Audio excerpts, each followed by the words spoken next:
pangarap, syempre. So, ayan, para today's video, ang aking lulutuin ay ang giniling na may itlog. O, diba? Actually, hindi po ako marunong talagang magluto niya. Nakita ko lang sa YouTube, tapos tinaray ko. So, ayan nga, nagisa na ako ng sibuyas tsaka bawang.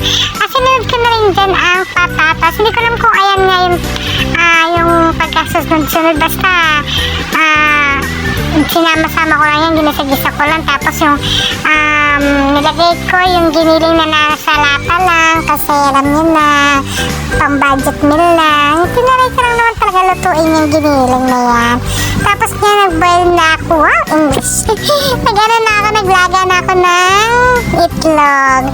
Ito yung laga ko kasi ulam namin kinabukasan din kasi magbabaon ako. Tapos ulam ng aking Janaki. So ayan, nilagyan ko na nga pala yan ng asyuete. Wow, asyuete.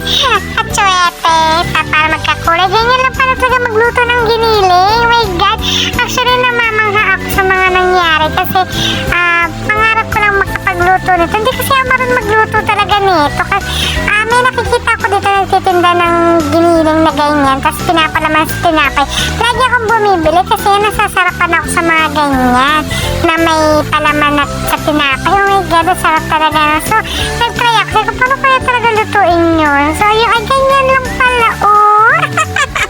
Natutuwa talaga ako. Proud ako.